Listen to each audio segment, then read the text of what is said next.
نیک اولاد کے لیے بھی کوشش کے علاوہ اور دعائیں بھی ہمیں سکھائی گئی ہیں، جیسے ان کی پیدائش سے پہلے ہی دعا کرنا، رب ہب لی من الصالحین، اے میرے رب مجھے نیک اولاد عطا کر۔ یعنی ابھی اولاد ہوئی نہیں لیکن پہلے سے ہی دعا مانگنا شروع ہو جائے انسان کہ اللہ مجھے نیک اولاد دینا۔ اور پھر یہ کہ شادی کے وقت ایسی عورت کا انتخاب کرنا جس کے اندر بچے پیدا کرنے کی صلاحیت ہو، کیونکہ نبی صلی اللہ علیہ وسلم نے اس بات کا حکم دیا کہ محبت کرنے والی اور زیادہ بچے پیدا کرنے والی عورت سے شادی کرو، یعنی یہ ہمارے دین میں پسندیدہ چیز ہے۔ پھر اسی طرح شادی سے ملنے والی جو نیک اولاد ہے اس کا فائدہ کیا ہے کہ وہ مرنے کے بعد والدین کے لیے دعائیں کرتی ہے اور ماں باپ کے لیے صدقہ جاریہ بن جاتی ہے، اور یہ والدین کی درجات کی بلندی کا ذریعہ بنتا ہے۔ جہاں تک اولاد کی تربیت کا تعلق ہے تو اولاد کے بارے میں سوال ہوگا، یعنی ماں باپ دونوں سے پوچھا جائے گا کہ انہوں نے ان کی تربیت میں کیا کوشش کی۔ پھر اسی طرح اولاد کا پہلا حق کیا ہے؟ حدیث میں آتا ہے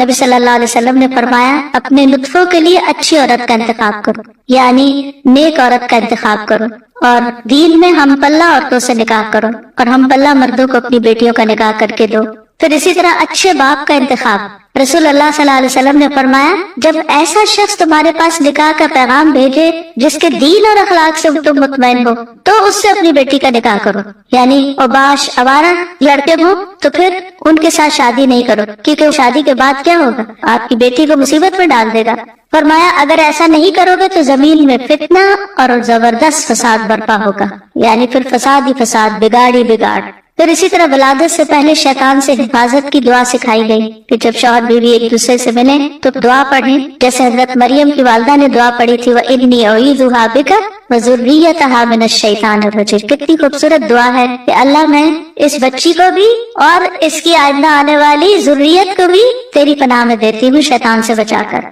پھر یہ کہ بچوں کو سب سے پہلے توحید سکھانی چاہیے، بچپن سے ہی بچوں کے اندر اللہ کا ڈر پیدا کرنا چاہیے، دین کی تعلیم سیکھنے میں رغبت دلانی چاہیے، اچھے اخلاق کی تعلیم دینی چاہیے، ہر چیز کے مینر سکھانے چاہیے، اور پھر اس کے لیے اگر سرزنش بھی کرنی پڑے، ڈانٹنا بھی پڑے تو اس میں بھی کوئی حرج نہیں ہے۔ اپنے ساتھ نیک کاموں میں شامل کرنا چاہیے، جیسے ابراہیم علیہ السلام نے کیا کیا تھا، کعبہ کی تعمیر میں کس کو ساتھ شامل کیا تھا؟ اسماعیل علیہ السلام۔